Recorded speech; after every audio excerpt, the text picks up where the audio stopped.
Welcome to Middle Fingers Up, the show where we hold our heads high and our middle fingers higher. I'm your host, Kieran McKay.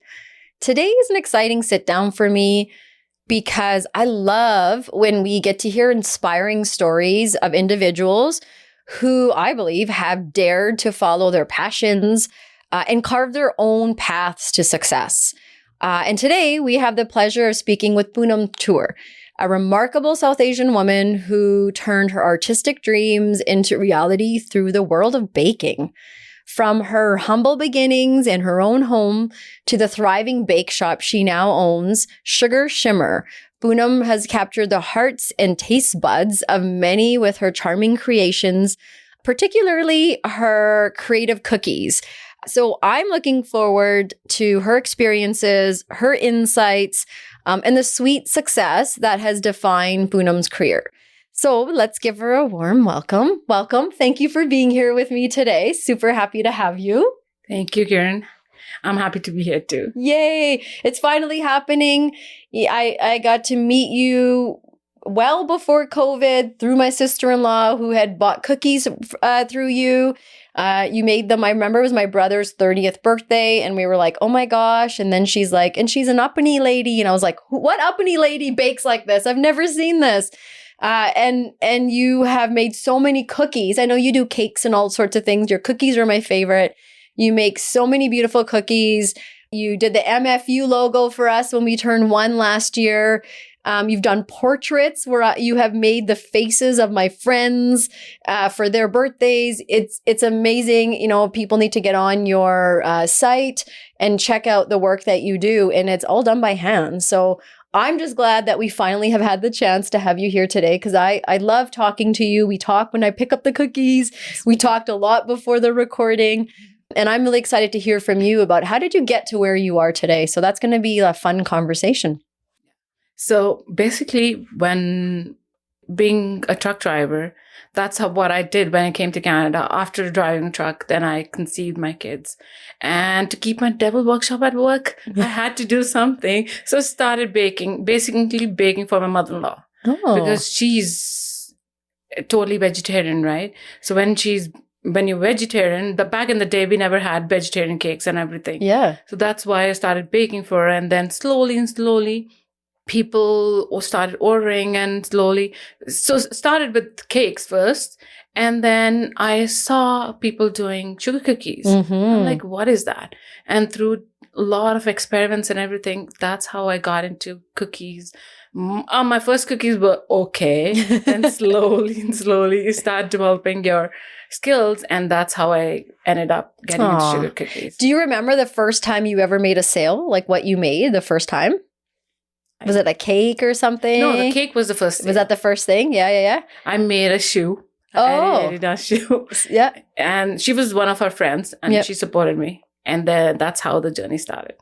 Oh my gosh. So I can't wait to learn more about that. But first and foremost, I want to know, like you are in that bakery baking all day long. Are you a sweets person? Do you like sweets? Yes, I do. You do? I need to have sweets. Otherwise the day doesn't go by. Yeah. What is your favorite sweet? Like what do you love? I love a dark chocolate cake. Dark chocolate cake. Yeah. People usually tell me it's bitter. Mm-hmm. I don't know why they find it bitter, but it's the darker it is.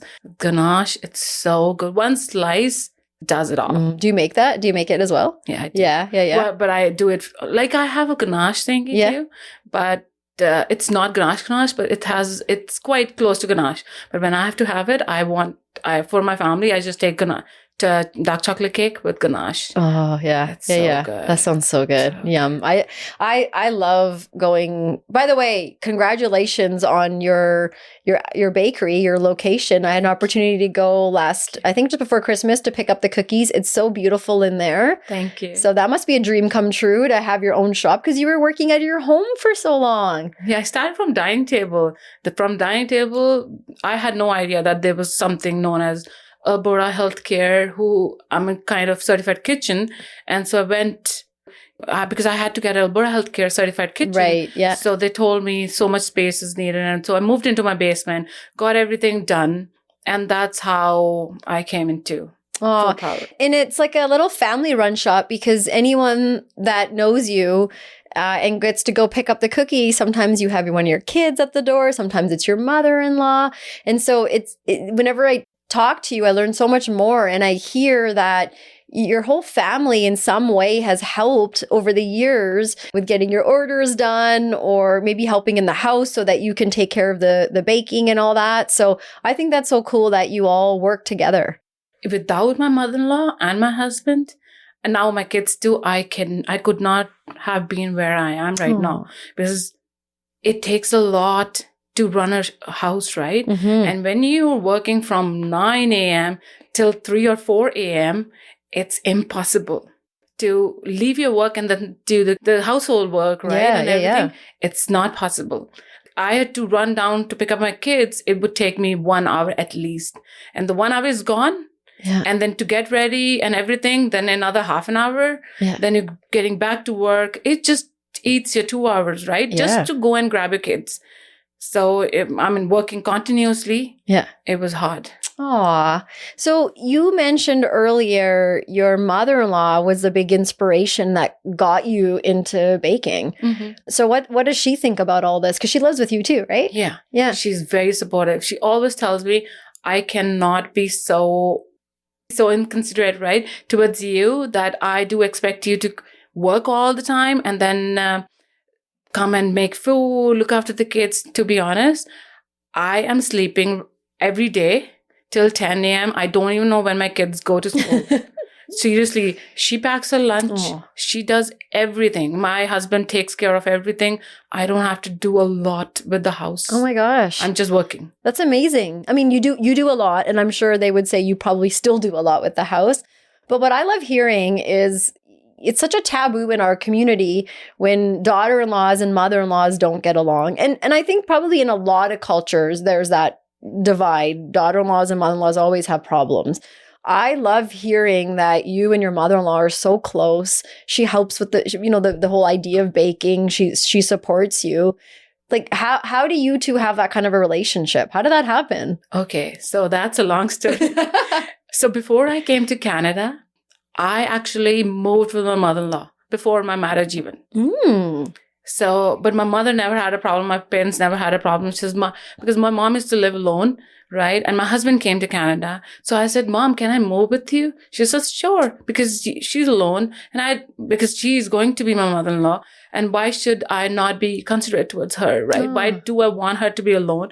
And I knew that was a time, because basically the bone of contention is always a husband. Mm-hmm. The mother-in-law wants him and the wife also wants him. He was not there. Right? So I was like, okay, Sunny's not here. I have to be with Mom. So we spent time together, and that bonded our relationship very well.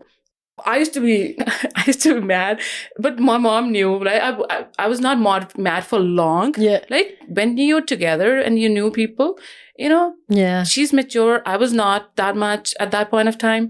So you do things, right? And sometimes you don't like things and you get mad. Yeah. But you cannot be mad at your mother-in-law. Yeah. Right? But she understood. I would be away. Okay, I'm going home. And okay, bye, she would say. Mm-hmm. And then I would be in an hour or two back.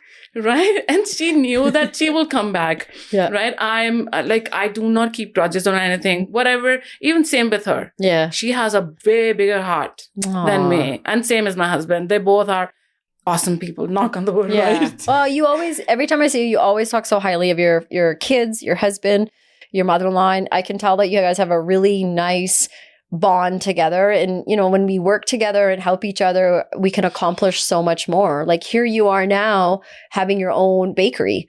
That's something that you work so hard for. And you talk about how that all those family members are a big part of why you have that.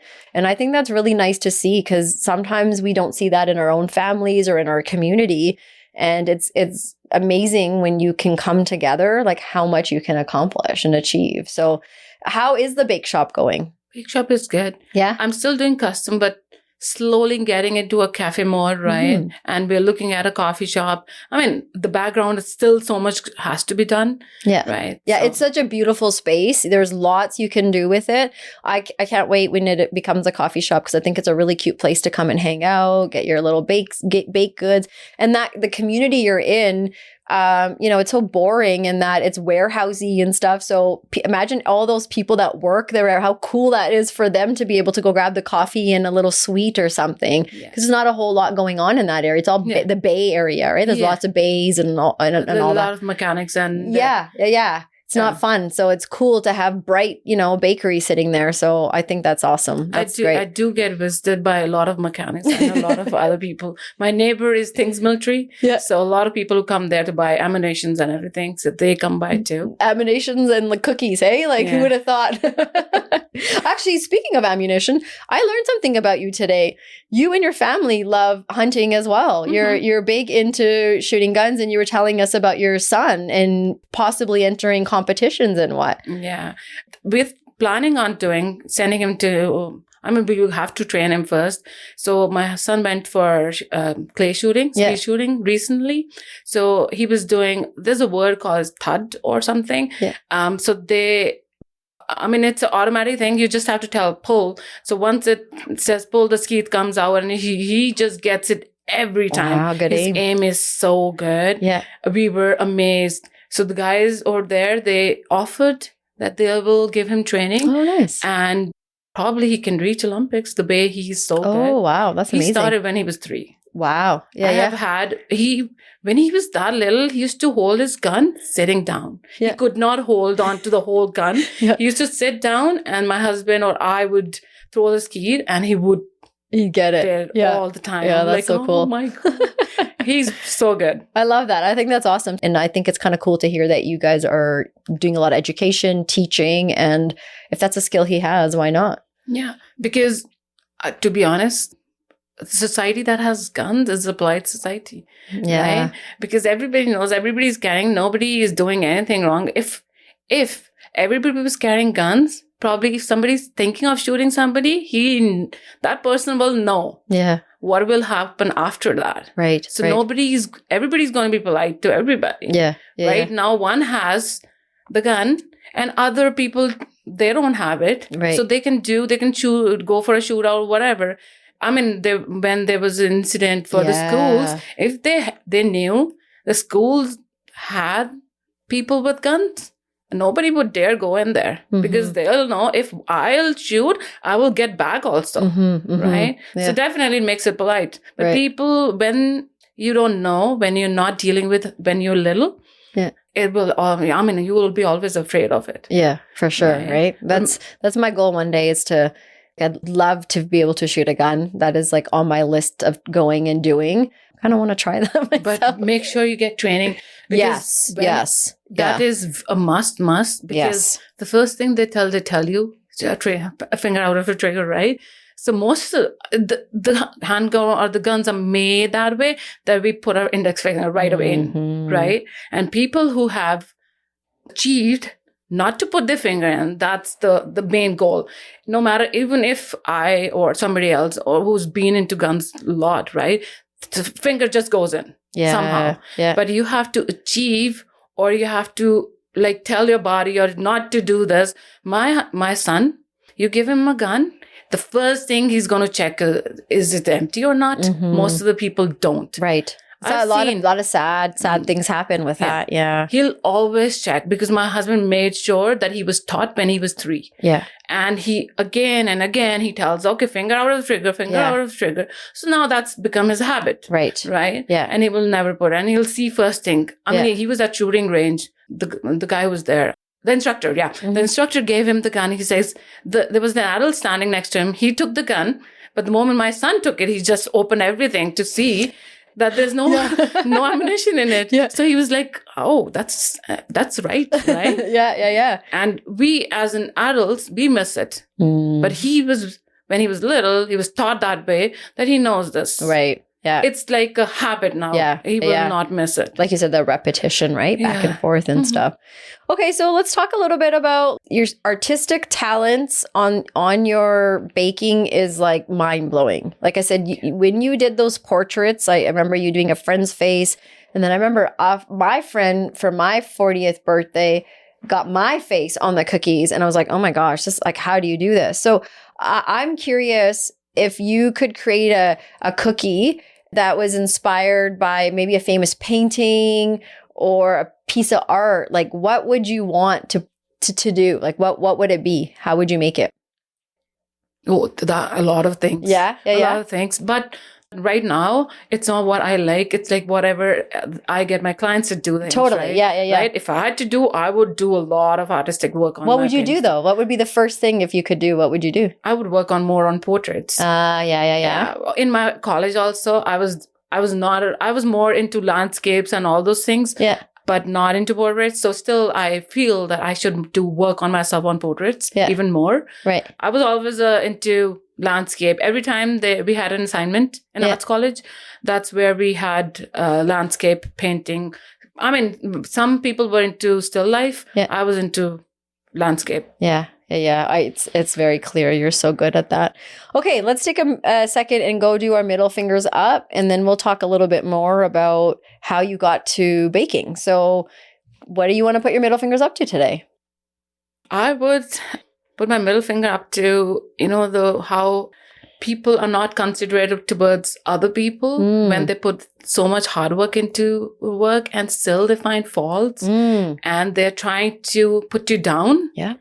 No matter how much hard work you do. Those are the people I value all my clients and everything, but I do not want myself to be put down, right? Because I'm not a machine, right? Yeah. And that when I get that feedback that I'm not a machine, that why weren't you a machine, that makes me feel a little bit bad. Yeah. Right. Yeah. Yeah. That makes me not happy about it. And then I feel like it's not that rewardful. Yeah. As I thought. It's not that rewarding, actually. It's not that rewarding that I thought that people would respect artwork, right? It's same with the paintings. When you paint and you take hours, days, months, and years also. I used to paint. I took 1 year to finish one of my paintings, but I got really good feedback because I gave it to my mother-in-law, and she still today, she says, oh, this is the best painting I've ever had. Yeah. Then I gifted one painting to my husband. Before getting married, I made sure that I was painting. My mother-in-law knew because I was painting in front of her only. It's a female, like half naked female, but from the backside, it's really, she's lying down. And I gifted on my wedding to my husband that this is what you get, because the first time I got to see my mother-in-law, that's what I made her a painting. Yeah. And I gave it to her on her birthday. Right. So I'm like, I don't want to leave out my husband. So I gave one to him. Yeah. It takes years and years to perfect your talent and everything and your time and how much you're losing with your family. The time that I'm losing, I'm away from my family, is not spent with them. Yeah. And nowadays you need time with your kids. Totally. Yeah. Which my husband is 200% doing it. Yeah. He's spending time, he's giving time, he's looking after our family. Yeah. So well. Yeah. Most of the men, well, I cannot say that. Most of the men are working right all the time, but not spending so much. But my husband does everything. Oh, that's really good. He's a good dad. Yeah, very good. I think it's really cool to hear you talk about with that painting, and even with your middle fingers up. Like what I hear you saying is, it's always interesting when we give feedback to people. Like, for example, I'm not an artist. I'm not a baker. I can't do any of those things. But for some reason, someone like me is going to be the one that's going to give you bad feedback. And I'm not saying I'm giving it, but it's always the people that don't know how to do the skill are the ones that are going to give poor feedback or poor reviews. And so how do you work through that? How do you take bad feedback and focus on it as, okay, I'll do better next time, but also focus on the good things? Because for me, that would bring me down a lot. My husband does the magic all the time. Anytime I'm low, or I get said by somebody that your prices are unreasonable or anything, right? Yeah. Which they think is appropriate to say to somebody who's worked so hard. I feel bad. Yeah. Anybody would, right? Yeah. Even the person who said this thing, if I go and tell them that whatever you worked, you did not do up to the mark, right? Yeah. He or she will also feel bad about it, right? Yeah. But my husband just makes it all okay for me all the time. If I'm still a little bit, I go to my mother-in-law and she's talk about, I do not like to call my mother-in-law because it's like, my mom says, don't call me mother-in-law. Because she's like, she's your mom, right? Yeah. I never introduce her as my mother-in-law. She's our mother. Yeah. Right? If I go and talk to her, she also says, you don't have to worry. Yeah. Nobody's perfect, Mm-hmm. right? Nobody in the world is perfect. So if some things happen, okay, you learn from it, move on. Yeah. Right. Yeah. But, one person who said something cannot bring you down when so many people say good to you. Yeah. Yesterday, our morning was amazing. Afternoon, I had bad time. So I cannot minus if somebody said, oh, you are bad with the good the person said to me. Right. Yeah, that's really well said. That's good. Because I think we get sucked into that.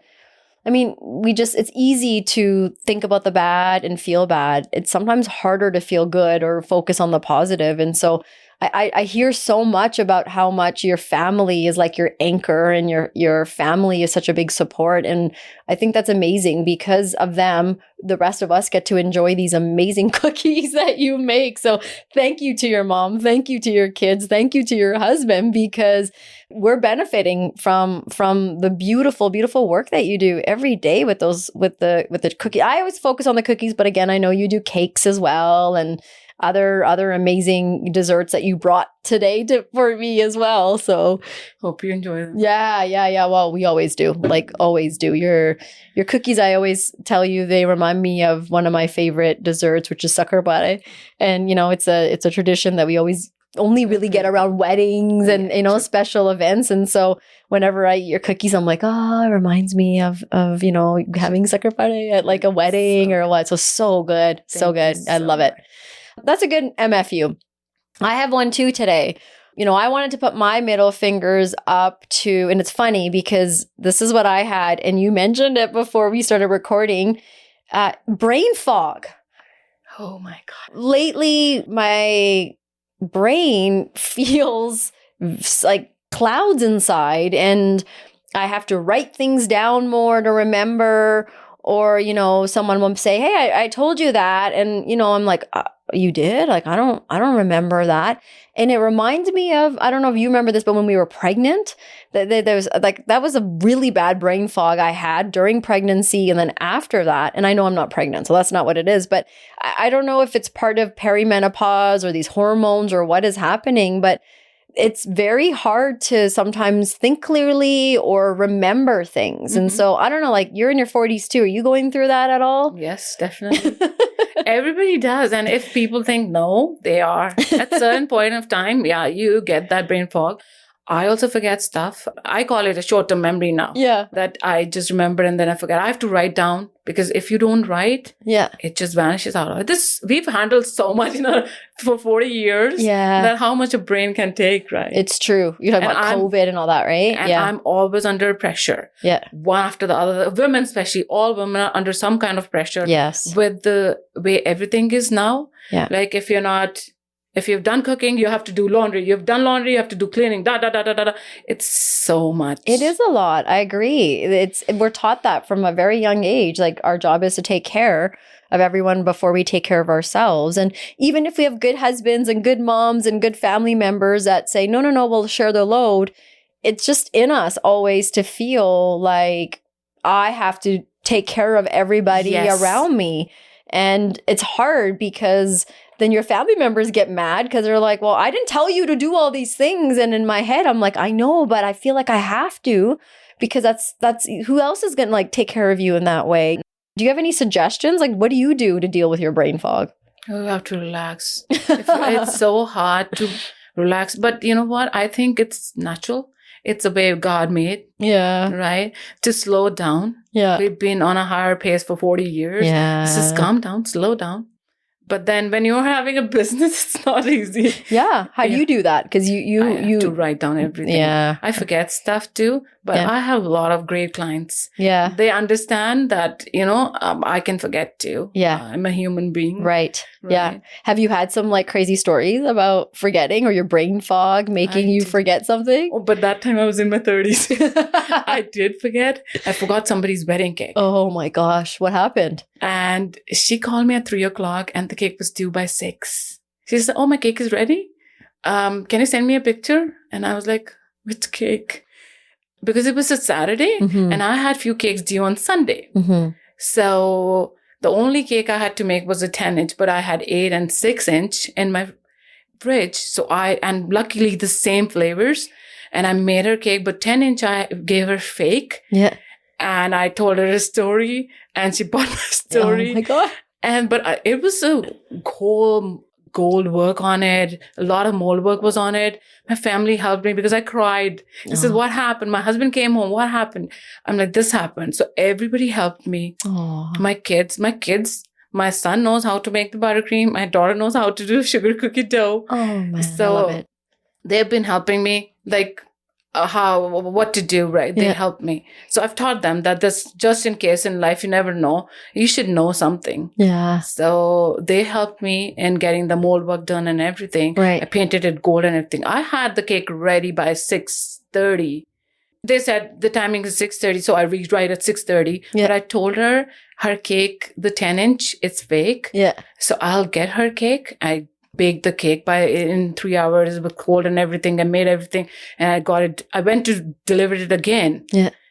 And I did everything. Oh my God. And she didn't know? No. No idea? I did not tell her that what happened. The cake was there. Yeah. Everything was good. Everything was done. Yeah. She like loved my the heart cake. would drop thinking about that. Like sometimes all of a sudden I'll look at my calendar and I'll be like, do I have a recording today? Because I'm always worried a guest is going to show up at my house or message me and say, "Hey, Kieran, are we recording?" And I'm not worried. Like I'm not ready for it.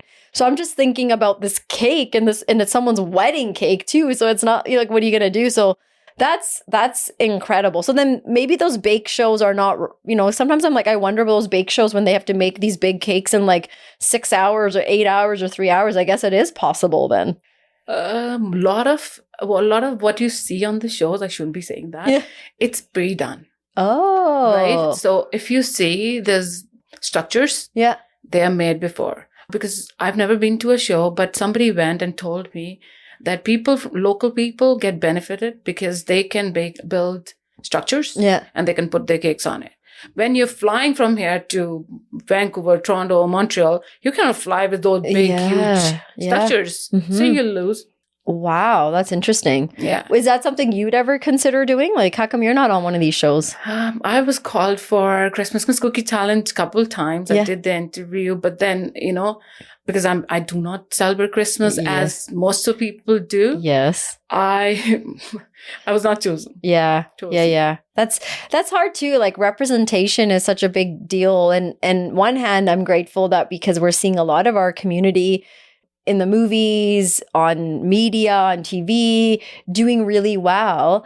And then on the other hand, it's weird because you have to go make cookies for a Christmas thing and you're like, well, I'm Punjabi. It's not my culture. This is weird to do. And so what would you like to see more so that there's more people like us, when we turn the TV on and see them? Like, what would you like to see more with that? There are different shows now. Back in the day when I was doing that, it was only Christmas Cookie Challenge. Yeah. Though now they've learned that, how we can incorporate other communities into it. They've got different shows now. Yeah. A lot of our community people are there on the shows now. Yeah. But I've lost interest in being on a show. Yeah. Because I was like, I don't know why I lost interest in them. Like, yeah. I've seen a lot of our people going there. Yeah. And doing really good. Yes. It's a learning curve, right? When you go for a show or something, it's altogether a different learning. Right. Experience. Like a different experience, right? Yeah, for sure. That's crazy. That's cool that you got asked though. I like hearing that. I still get asked every year. Yeah. They ask and I just like, oh no, I'm not going. What would it take for you to go? What would make you change your mind? To be honest, I have to train somebody really good who listens to me. getting somebody who still, it's still not fully done, but I know somebody I will take is my husband. Yeah. Oh, really? He is such a good help. Nobody knows that part of him, but he can bake.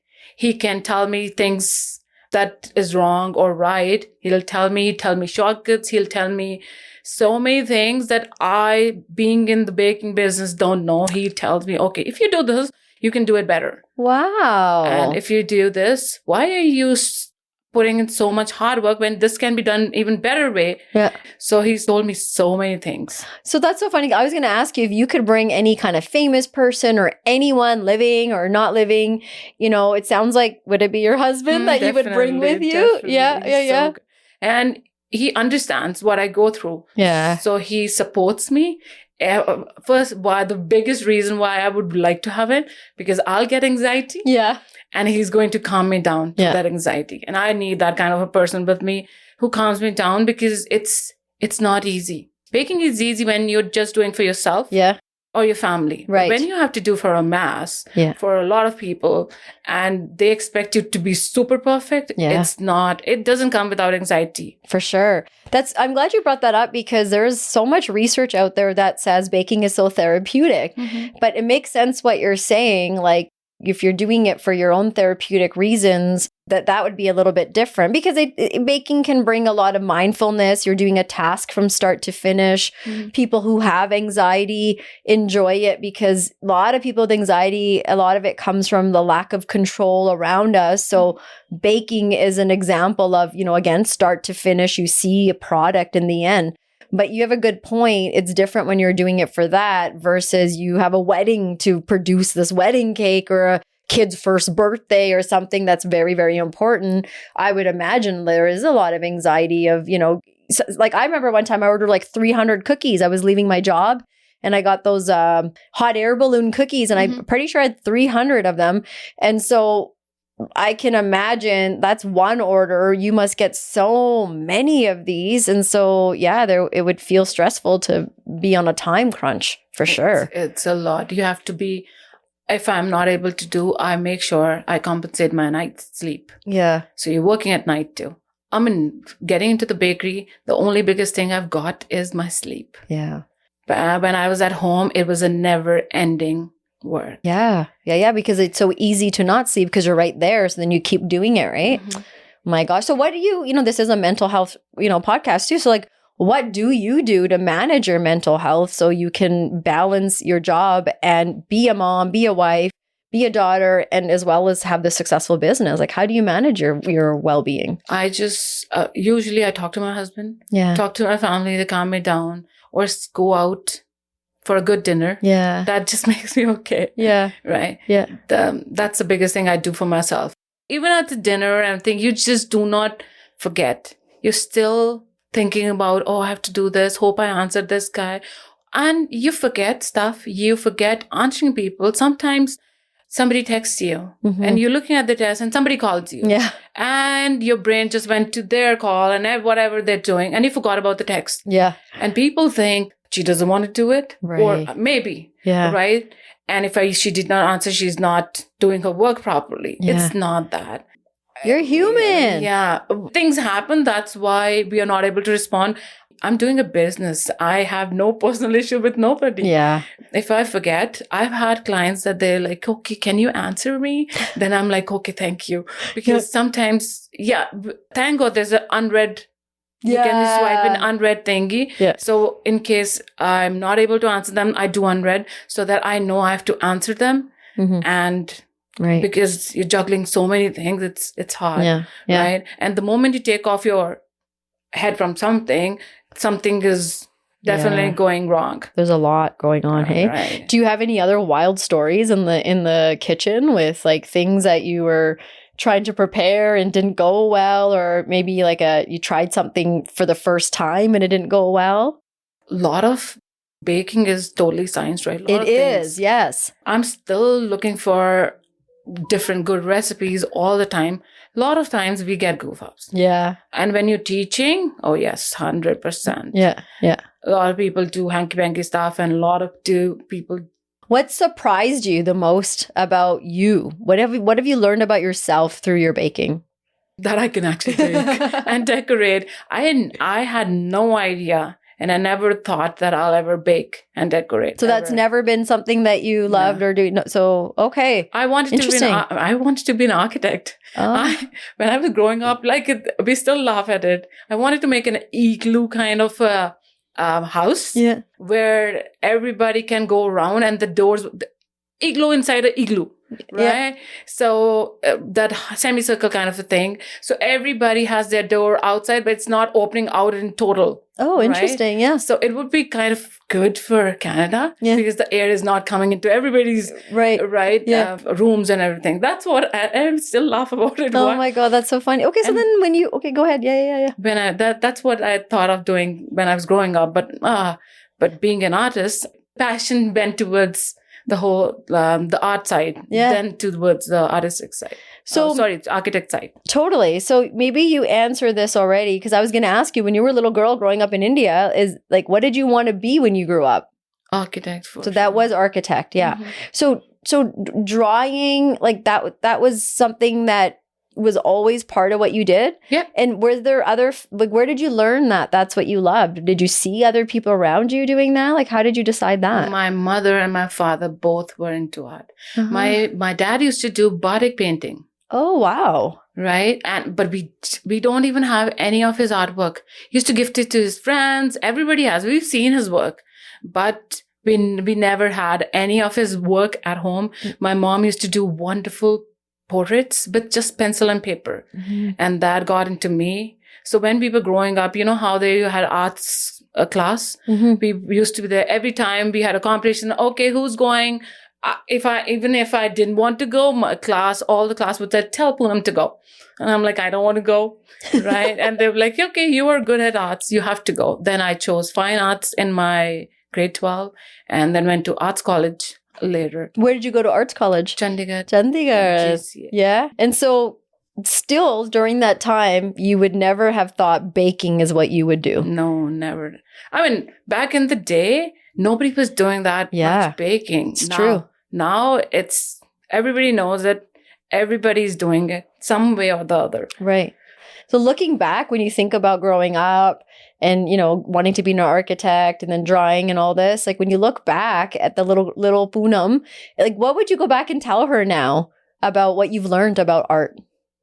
I would tell her, start baking right now. Learn more so that you know more about it. Right? Yeah. I would like to put in more of my life into baking than doing the trucking and then photography and all the other things. Okay, so you have a list of things. Like you mentioned the trucking, at the beginning of the recording. So when did you come to Canada? I came in 2003. Okay, and is that when the trucking business started? My husband used to be a safety officer at a trucking company, a local trucking company. Right. So they would tell him, can you go and make a switch to Regina or Moose Jaw and all the Saskatchewan or the Manitoba. And he was like, because I came to Canada, I had nowhere to go. Nobody was here. I didn't know how to drive, nothing. So he says, why don't you come with me? So they used to give us a day cab. Day cab is like, there's no sleeping bunk in the back. And he used to drive and I used to sit, but my seat was not air ride. It was like a wooden plank. Oh my God. Kind of a thingy. And there was a seat on it. There was a little cushion on it. So this is what we had. And the best part is the door would open on its own. Right? This was when we did quite many runs. The door would open on its own. So we had a tie, the plastic tie. Oh my gosh. To the handle that, when you get down the truck, we would hold that handle. So the main handle and that thing was tied down so that I don't fall off while he's driving. Yeah. So that's how we started. Yeah. And then it was good. That time it was very exciting. Oh my God, I can drive this whole 50 Yeah. How long did you drive the truck? For 2.5 to 3 years. Wow. 3 years, I would say. And so at this time, still baking, all of that is not happening. Like you're not even thinking about that yet. No. Yeah. We were a long hauler, doing team work. Yeah. Long haulers, we went to from here, we went to California to Toronto and back. Sometimes from here to Michigan to Toronto to back. The worst highway is the Toronto highway. Yeah, really, Worst. hey? I don't know why they're not spending money on it, but it's not easy. There's no rest areas. Yeah. It was the only thing that was hard was there's no rest area, and the shoulder is 1 feet, 1 feet, or maybe, that's how much. You can't even pull your truck on the side. You have to really look. Yeah. And truck is not a car where you can just park it anywhere. Right. The trailer is also there. Totally. Yeah. It was not easy. So did you guys do those drives together? Mm-hmm. Yeah. I would sleep. He would drive. He would drive. I would sleep. You guys must have had some interesting conversations like together for that many hours and days. Hey. Yeah. Sometimes when we were tired, both of us, like end of the destination, we would be exhausted and tired. So he was like, I am sleepy, you're sleepy, what do we do? Okay, by the time we'll reach Michigan, I'll be up. Or if he's driven and he'll be up and I'm driving, he'll be like, let's do chugliyan.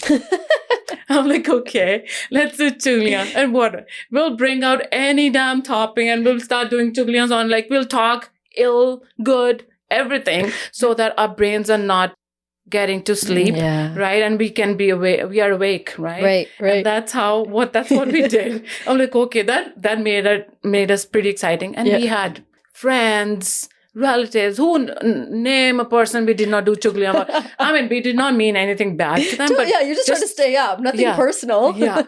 No matter, I learned how to drink cranberry juice on a truck. Why? It was it's a real sour and tangy drink for somebody who's come from India. It was not a normal drink. Yeah. And when I had it, I used to go to Flying J, get a whole jug of it, right? And I used to think, how do I make it better? So I would pour in a lot of ice and a little bit of cranberry juice, right? And the sourness used to get okay when it's super cold. Yeah. And that's how I learned how to drink. Now, anytime I get on the plane, can I have a cranberry juice? You love your cranberry juice. So that's how I learned. That's so funny. I used to hear, and it was through truck drivers, that another trick was brushing your teeth, and that would also like make them stay up or what. So eating chili. Oh my gosh. I did not want to spoil my dad eating me too. You need some children to go with that. So I just had cranberry juice and I was up. Wow. And I always look left and right. Because I'm animal person, so my concentration was less on driving and more on watching the sights. The deer doesn't come in. Yeah. That was why I was up to see if the deer doesn't run. Right. Yeah. Across the road, right? Yeah. And I have experienced it. Oh. I had like twice. There was a car following me. But going uphill, all the trucks get slow. Yeah. Because there's so many tons of load on there. So I got slow and she just barreled right beside me. And the moment she went right in front of me, I saw, it was dust time. I saw a deer coming, dang, dang, dang. And right on her bonnet, the deer flew right up till my screen and above. And I was braking. I'm like, oh my God, Sonny, what is going? The deer was dead. The windshield, everything was broken. And the girl we stopped. Yeah. The girl is like, this is my papa's car. Oh. This is when in US.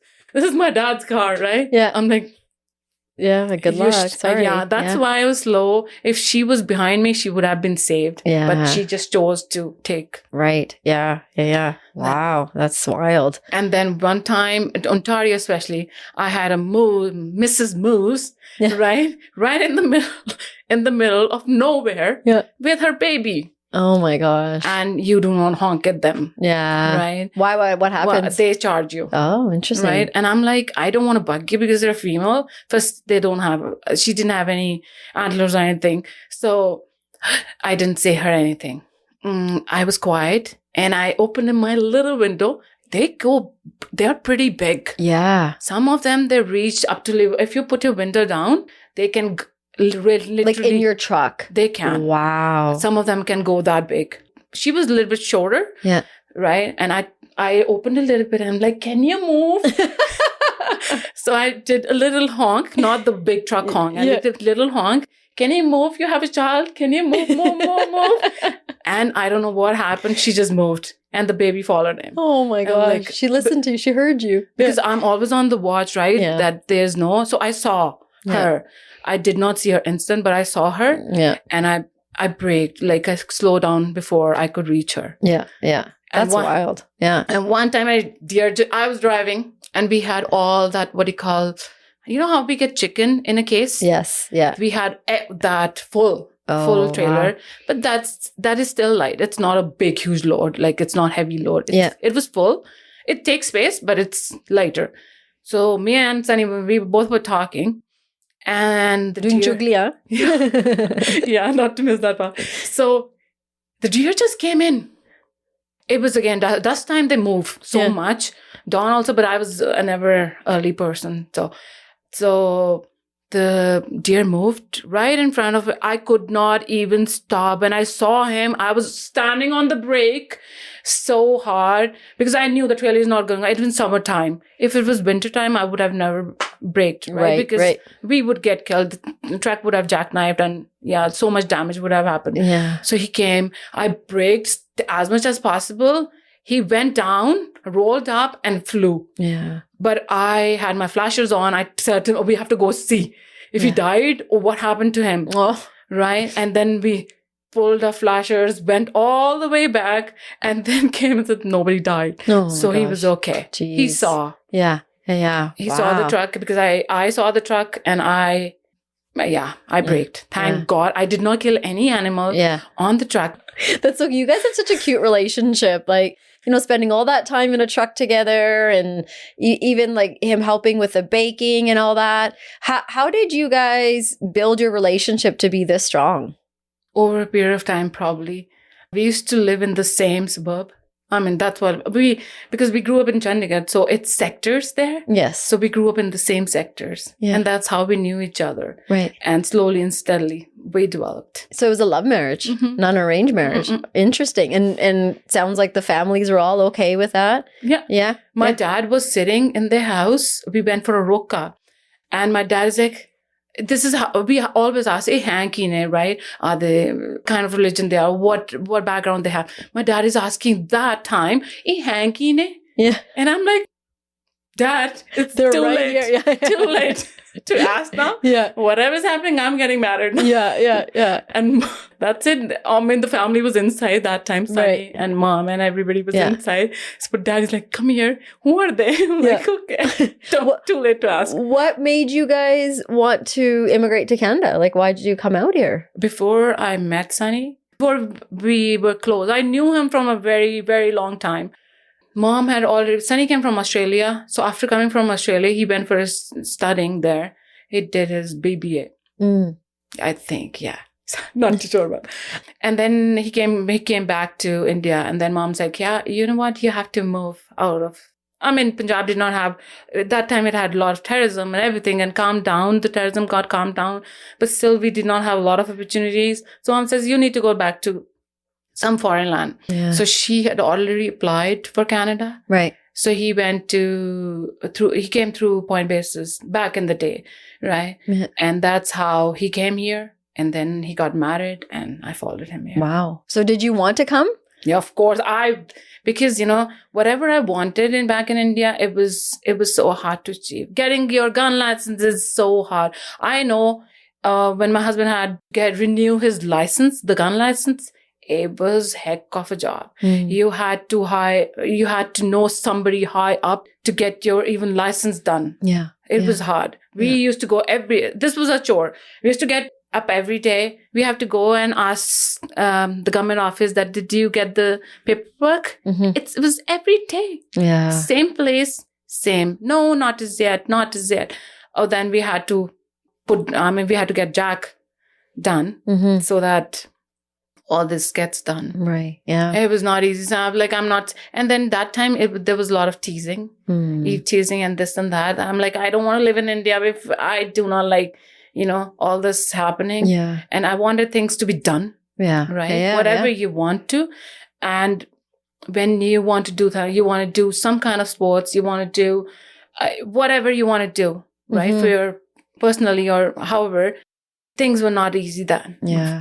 India has gone much better than how we Right. grew up. Yeah. It was hard back then. For sure. Yeah. Now it's so easy. You can wear whatever you want. You can do whatever you want. I mean, with government offices, I think still Yes. things are difficult. Yes. Nobody wants to work, just want to get paid. That's a logo. That's a motto, I think. Yeah. Right? That's a motto everybody has. Yeah. And we don't want to work, but want to get paid top dollars. Yeah. But I wish I could be like that. Right? Like, who doesn't want that? Yeah. Work less, get paid more. That's the way to do it. So your kids were born here. Yes. Yeah. Both of them. How do you feel when you got here and being invited? And, like, it was tough back home to come out here? Did you feel it was smooth sailing once you got here? Or did you feel like it was a hard adjustment? No, it was never. Still till today, it's not easy. Yeah. Just because my brown community gets looked down upon a lot. Yeah. People have started accepting us a lot more than back 20 years back. Right. So you feel like there's a change. Little bit. Yeah. For the betterment. Yeah. So, yeah. But I feel when people see me, they have a different opinion till the time they're texting and talking. Interesting. That because you don't have, just so, like, your website's great, but your picture's not on there. You're not on there. You go by Pam. So that could be a Western name, may not be an Indian name. So yeah, like your Sugar Shimmer, your Instagram is all your cookies. So no one really knows the face behind what you're doing. Do you do that on purpose? Being camera shy, I do. Yeah. But I feel that the moment that I felt it over a period of time that people have changed their opinions the moment they see me. They go rude. I mean, I've had so many bad experiences. Yeah. But I've had really good experiences too. Yeah. So I will not talk about the bad ones. The good are more. People have accepted me for who I am, which is, I'm happy about that. Yeah. Right. They've given me opportunities. They've been really good to me. Yeah. Well, and you said you want to focus on the good. So the first time that I heard about you and, like I said, I saw your cookies at my brother's birthday. And no idea who you were. My sister-in-law told me, and she said, she's an Upney lady. And I was like, what? Like, my heart just, I don't know, beating like a billion beats a minute, because for me, that was just so much pride to see an Indian baker like you doing the kind of work you were doing. Very modern, very trendy, it was different. And so, just to focus on the good, like you're saying, there's a lot of pride for people like me who, again, we don't see that representation in our community. It's not easy to be an immigrant, to come here, to make a life. But I also find any immigrant that's ever come out here, you hear their story, the fight in them and how successful they are, because you're like, I have to do this. I can't not do this. So for someone like me, you gave me so much courage and pride and just joy to see you doing the kind of work you are. And so I'm very appreciative of how we have someone like you in our community doing what you're doing. And if you are having a bad day, at least you think of that, because it's just amazing to be able to say an Upney lady, Punjabi lady made these cookies. It's just so much pride every time we've had these cookies. And I have friends who, because of the cookies you made and I gave them, they've gone back and ordered through you because they're like, this woman is amazing. She's so cool. So again, it is good, and good for you to also think about the good, because sometimes it's hard, that we get stuck in the bad, and the bad brings us down a lot. But the bad is also the truth and reality too. Yeah, definitely. Yeah. But thank you so much for your support. Oh and my your gosh. kind words. I have to say that. A lot of people do support me, and I'm really thankful to them too. Yeah. Whenever I'm down, my husband tells me one thing for sure. I've worked for Louis Vuitton. I've worked for Coach, right? And I was there. They've approached me. So whenever I feel down that I'm not worthy, I'm not doing something great, he tells me, you know what? These big companies came to you. So when Louis Vuitton called me, I was thinking somebody's doing a prank.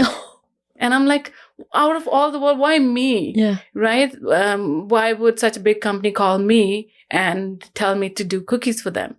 So I'm like, no, it's not possible. but they did. Aw. Though he actually told me, can you do samples for us? He went to Japan. He called me from there. Are you doing our cookies? I said, yes, I'm doing the cookies. I did for their they were launching a brand new fragrance. So I did their cookies. I was very happy. And then the COVID hit. Oh, yeah. Right. And so everything changed after COVID. Yeah. But I was, for Coach, there was a girl, I think her name was Christina. I don't remember. It's been a while now. So she would order for her Western Canada. Can you send 150 for my Vancouver store, 120 here, Edmonton, 200 here? And that's how she would order them. Wow.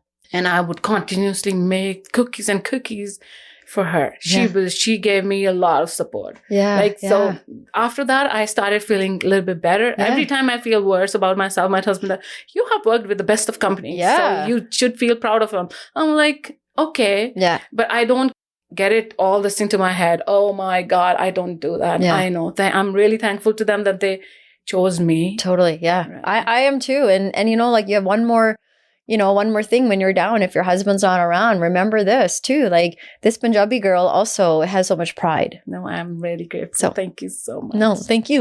You make me cry now. And you should know that we're also proud of you. I appreciate You're doing a very good job. And I like Yes, you love my little rug that I always tell the story my brother got me. What does that say? You're doing great. What? Because the B is weird, right? It's a little different, but it says you're doing great, bitch. And my brother, I was telling you, and other people might have heard this, but he gave me this for Christmas and he told me that I have to put it at my feet so it grounds my feet. And any time that I don't think I'm making a difference or doing good, I have to look down and read, you're doing great, bitch. Yes. And when we grew up, we used to call bitch as beautiful Indian teenager causing heart attacks. Oh my gosh, I love that. It was calling, okay, somebody called you, oh no, she did not mean this, she meant this.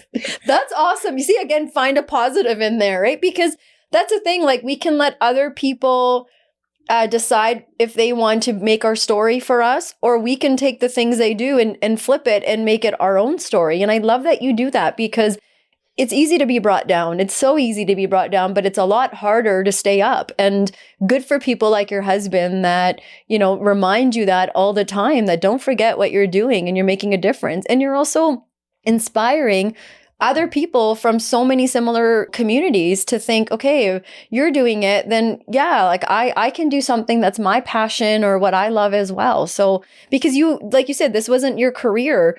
While you wanted to get into arts, that's not necessarily what happened. You came here, you got into trucking, crazy stories. Like when I heard that from you, I thought, man, you're a tough woman. Like just thinking about you driving those trucks. Okay, that's crazy. But also you had a background in fine art. That's right. Every time I say fine arts, everybody thinks it's finance. Oh my God. I cannot even go close to finance. That's funny. Okay, so I was also you said COVID. So your business was booming and then COVID kind of happened, right? So what are some things that you learned about COVID? You must have had to change the way you did your operations and all that. My husband got COVID, then I had to shut down. I had full COVID, but when they checked it, this is, you don't have COVID. My husband still laughs at me and says, you know what, look at COVID. Even COVID is scared of you. Right? So he says, you know what? So, but I also had COVID. Not many people were leaving their house to go get cookies and things like that too. So no, they actually did. Yeah. I had good business, but I had to close down twice because there was no touch. They said, can you just put it outside? Right. And I had a stool, so I put on that. Yeah. And they would take it. Okay, so just a few more questions for you. I just want to talk a little bit more about your passion. Like part of why I was getting a little emotional too is many of us grow up in the real world, and while we have these passions or things that we're really good at, like let's say arts, we don't pursue them because you got to feed our kids, feed ourselves, you have to go to work. And sometimes our families don't want that. Like, we come from a community where it's go be a doctor, lawyer, engineer, something else. It's very hard for young kids to be taught, do something that brings you happiness. And so I'm just very, very curious how you didn't let any of that get in your way. I mean, you had lots of bumps like truck driving, you're doing all these different jobs and sorts of things. How did you stay focused and come back to your childhood passion and what your mother and father did with art? How did you decide, I got to get back to drawing and then I'm going to do this with baking? Like, how did that happen for you? All of my friends or my classmates that coming from arts college, what are they doing? They're all still painting. Somewhere or other, somebody's a teacher. I never wanted to be a teacher. I am so bad at it. People ask me, do you want to do classes? I'm like, no, because you'll hate me for it. Right? You have to have patience to be a teacher in a different way. Yeah. But I can teach. Yeah. I've developed it now. Yeah. But back in the day, I still think I need a little bit more improvement, so that I can teach. But the girls I've taught, they've been good. Yeah. I have taught somebody who doesn't even know the B of baking. She never knew. Right. And now she's good at baking. Wow. And I'm happy with her. Yeah. So now I'm pretty confident that I can teach. Yeah. But nobody was doing anything related to their, like, I've done graphics in fine arts. So nobody was doing, somebody is a ad designer, somebody's doing some kind of graphic work with Photoshop and Corel and other softwares. Yeah. I was like, what can I do? I cannot sit on the table and just keep designing ads. No, I don't want to do. I do not want to do web designing.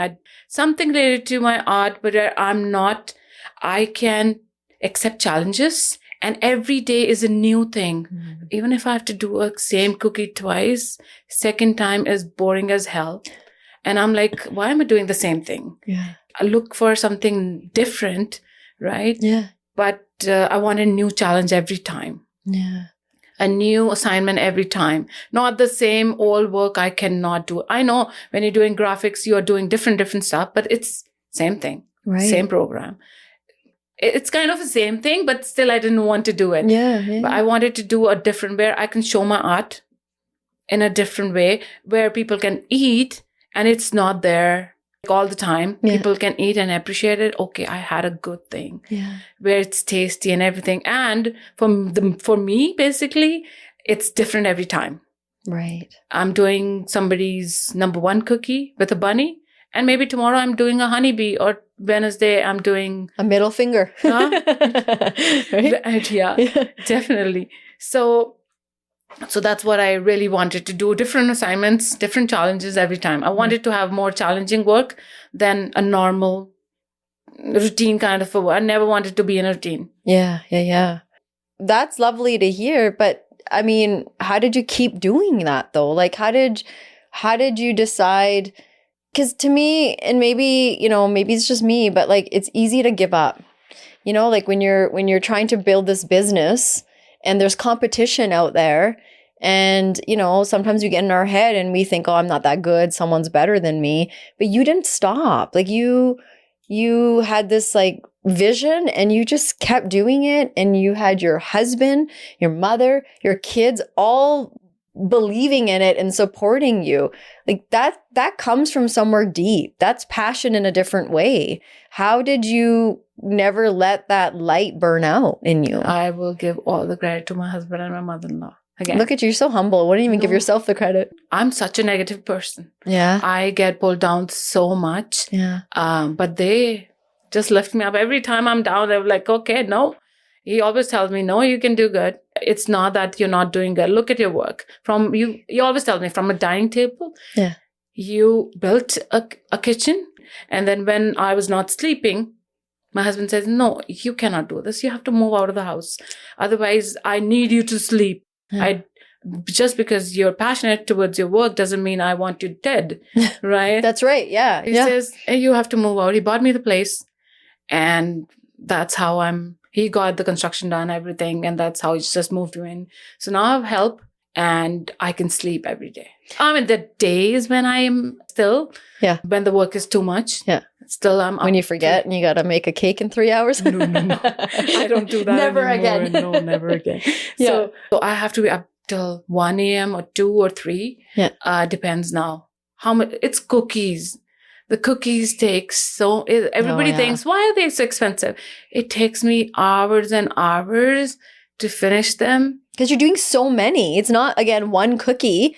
It's 5 to like 500 or whatever, and you're hand doing the exact same thing. Like every time I order from you, everything is exactly the same. It's like you put in a printer and they all came out together, but that's not, you're the printer. You're the one that's doing that. So we do get edible printers now. oh, there's such a thing as edible print. Really? You can put your cookie under the printer. Yeah. It will print your logos, everything right on it. Oh, really? I haven't bought it. If I tell another baker, can you do 500 cakes? They'll be like, oh my God, it's a lot of work. So same goes with 500 cookies. It's a lot of work. Plus, in a cake, you get charged more, not on a cookie. Yeah. So you're under working. Right. My husband, he calculated one time. He says, you're getting $2 an hour. I'm like, oh my gosh. Oh my gosh, right? Because but then customers, like, we show up and then we complain because it's like too expensive. But again, we don't think about the amount of hours and the work and also cost of supplies, all of that's going into it. I'm going to ask you though, you talk so highly of your husband. Do you ever ask him like what makes him believe so much in you in the way that he does? Do you ever ask him that? They tell me all the time, we've seen you working. It says no matter whatever happens, you're working. Yeah.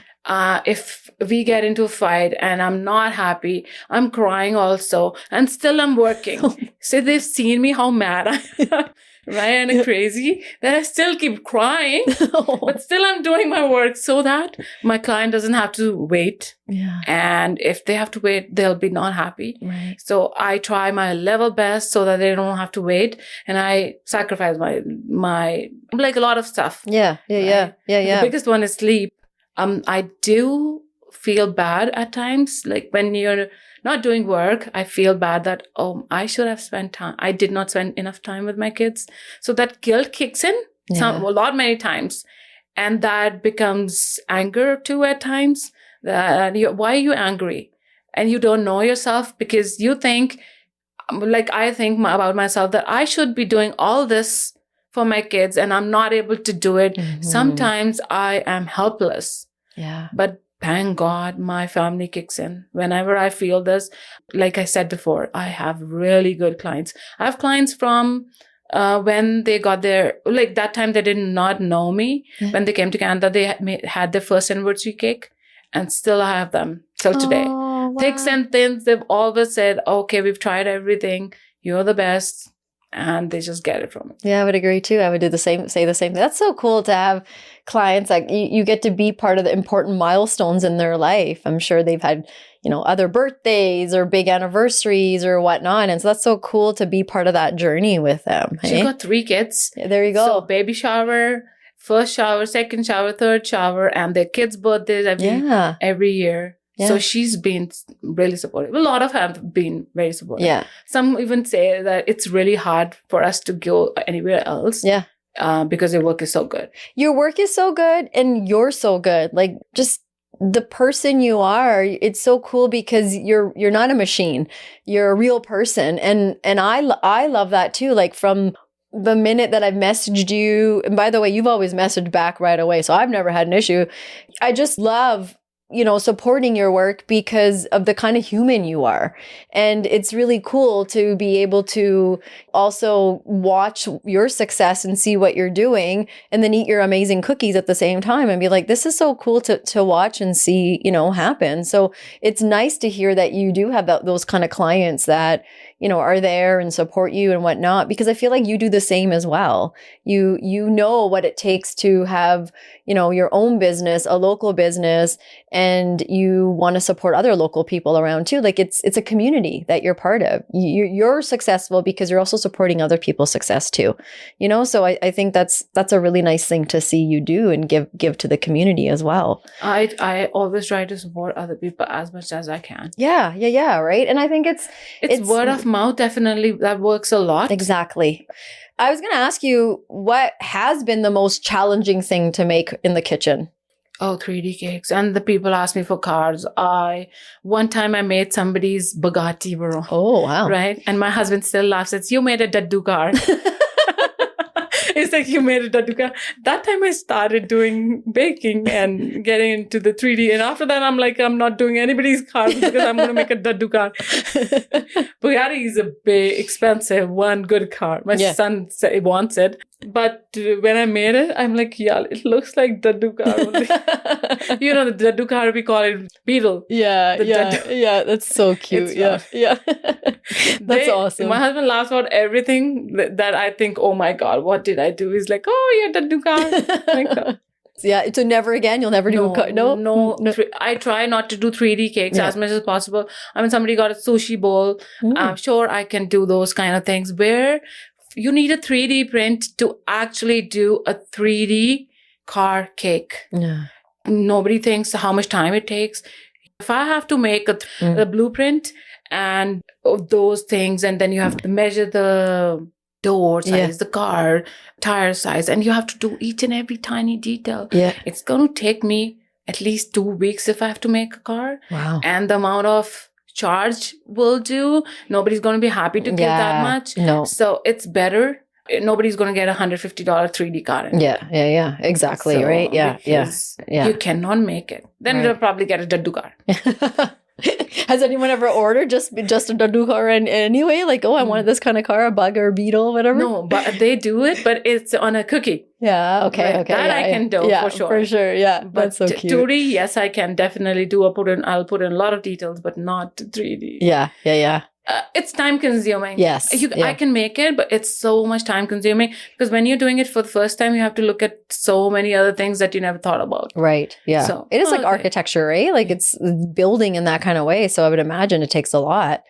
What do you want to do next? Like, is there something that you really want to make or bake that you haven't yet, or something you want to start focusing more on? I probably am going to introduce savory into baking. So how would you do that? I would get Indian flavors. Yeah. I'll fusion them into baking. And it would be through cookies or like cakes or? No, a completely different thing. Yeah. But it's going to be much better because everybody gets tired of sweet. Yeah. You need savory. And the way we as Punjabis, the moment we eat sweet, we want salty. Yeah. When we have salty, we again want sweet. Yes. Right? Yeah. So something where it's balanced and maintained, that's what I'm going to do. Oh, I'm excited. I'm looking forward to that. I love that. I can't wait for that. That's like really exciting. And it's 100% true. Like lately, I'm finding my favorite kind of dessert is the sweet and savory popcorn. So you have a little bit of the cheese pop and you have a little bit of the caramel, because I'm like, I need both. I can't just have one or the other. So that's so cool. That's going to be a hit. People are going to love that. I'm looking forward to that. Yeah, no wonder we like Chinese food. There you go, right? Yeah. It's a sweet and savory. Perfect, right? Totally. A couple more questions. So this is for anyone listening or anyone, back to the passion, anyone that has their passion, something they wanted to do from their childhood, and they tucked it away, they put it away, and they think, no. Like, what would you say to those people listening that have these talents and passions, but they don't, showcase them, they don't use them? What would you say to them? I would say just go for it. Try. Go small and slowly grow. You cannot grow right in days. It took me 12, 13 years to get to where I am right now, because you do not get success in a day. Yeah. It's baking, when pleasing customers is a hard thing. Yeah. It's not easy.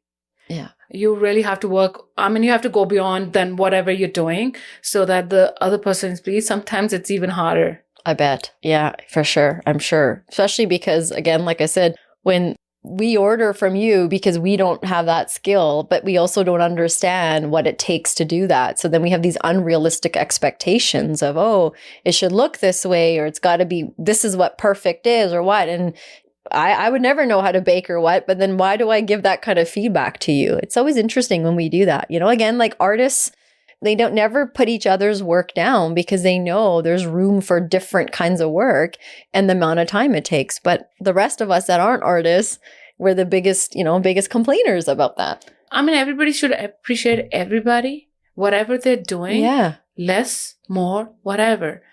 It's I mean, women should do it more often. Yeah. Power to the women, right? Yeah, Yeah. Get out there. Yeah. That's really important. Yeah. Because if you're not supporting your own kind, who else will? Totally. I absolutely agree. Yep. Absolutely agree with that. And well, they say women are women's enemies at certain time and at certain point of their lives, right? We should avoid that. Yeah. I try to tell everybody, don't get into baking because it takes a lot out of you. I mean, there's no life. Yeah. It's nice and everything when you have people who can work for you and everything, but to get to that level, it's hard. Yeah. There's so many expenditures that we don't see that come up if you have a bakery and you have people working for you. So most of the money goes there and you're not saving anything. And working from home is the thing is you never get time for yourself. Yeah. You're just working. If you're not working, you're not making enough. And then you have no life. Or the only regret I have is I have not spent enough time with my kids. Yeah. And the motherly thing that I was supposed to do, I did not fulfill it. Though I have good husband and good mama. But I was not able to do, which I was supposed. Everybody says, Mama, do this. Mama makes this and Mama, though my kids are very good. Yeah. If I say, oh, I'm not doing this for them, this is, no, Mama, you're doing enough. They have seen me working, so they appreciate me a lot. But some of the kids don't, right? They need to appreciate their parents. I mean, we guys also need to appreciate parents because we are. Yeah. What we are because of them only. Yeah. They worked hard. They did so much for us. And now when we are parents, that's when we realize, oh my God. Till the time you don't become parents, you don't realize, oh, now what did you do? Right? And then now you're like, oh, if you hear this thing from a child, if they say to you, what will you feel? Oh, no. You start appreciating that. Yeah. Oh, no, you did a lot for me. Yeah. I learned that big lesson. Absolutely. I feel like I have so much of a different appreciation and understanding of what my parents, how they did the best they could. They're young in their early 20s having kids. I mean, anyone having kids in their 20s, like that you're just growing. You're still a kid in some ways having kids. And so our parents did the best they could. And it took me to become a mom myself to realize, one day my kids might look back and have complaints about me too. And I know right now I'm doing the best I can. So I have to have compassion for my parents too, because, that's what we do. We don't see that side. And sometimes it's hard to be empathetic until we're in that position. So I had to learn that lesson as well when I became a mom myself. Oh, I should be better to my parents because my kids are going to do the same thing too, right? Like history repeats, doesn't it? Doesn't it? Yeah, it stays in our blood, right? It stays in our blood. That's why our blood boils a lot. We wonder why is it boiling, right? Because our history is right there. Yeah, that's right. Our history kicks in. That's right. Okay, so is there anything that you wish that we had talked about or that I asked you about today that maybe we didn't talk about? I think we covered most of it. Yeah, you feel good about that? We did cover a lot, I think. Really good conversation. Okay, so let's do, like we call it a call to action. So what is one piece of advice or one thing that you can leave for all the listeners? Maybe a lesson you've learned in life or something that's really helped you in life. What would you want to tell all our listeners? Support your family, right? And if you have a passion, just go small and slowly you'll grow. Yeah. You will grow eventually. But it's not a fast pace thing. I mean, it takes a lot, not a little bit, a lot out of you. Yeah. And be considerate to everybody. Yes, be considerate. I agree. Yeah, let's be a little more compassionate to each other, right? We all have a story. While driving also, you get mad at people, right? I get mad at people so much.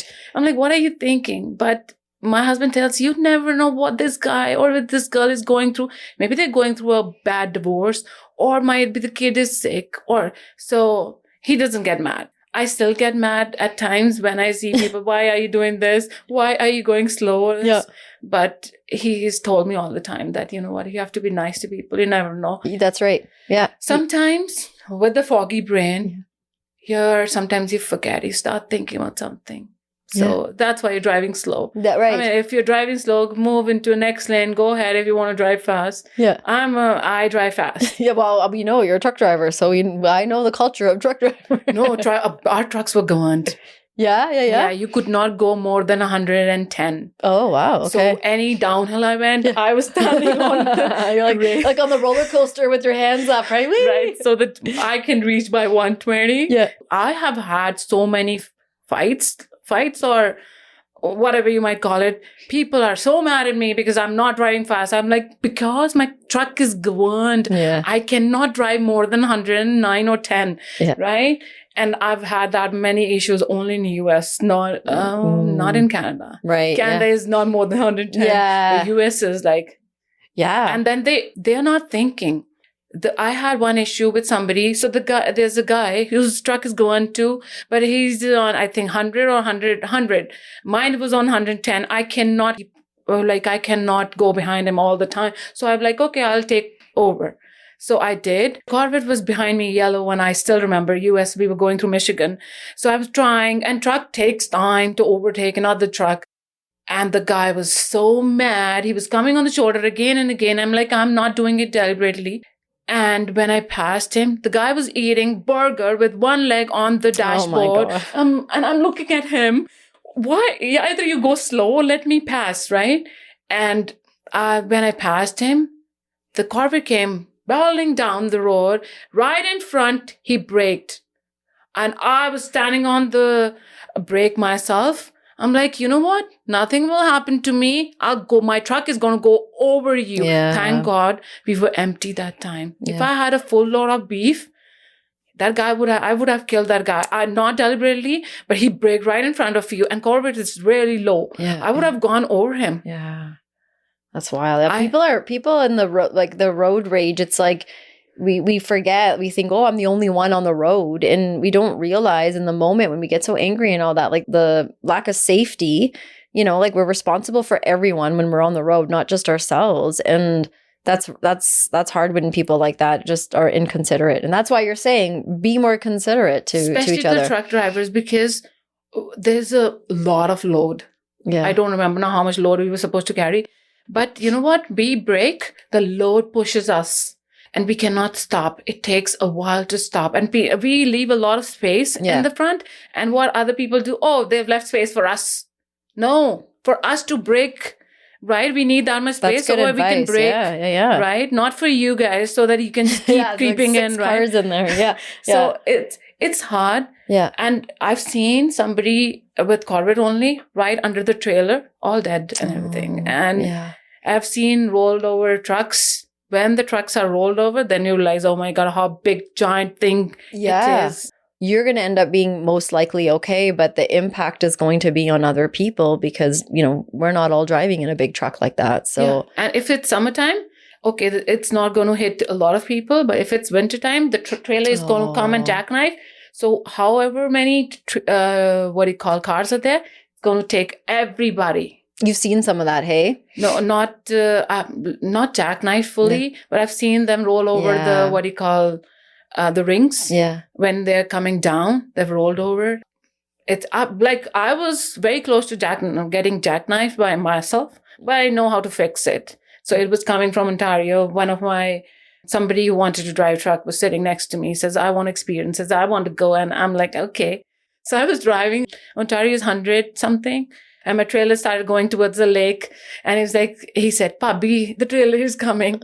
I'm like, okay. I just gave it a little bit of gas and went, okay. This is the only way you can save your trailer to get from getting jackknifed, right? Yeah. And I did a little gas and it went okay. He was like, oh my God. Yeah. He's like, never again.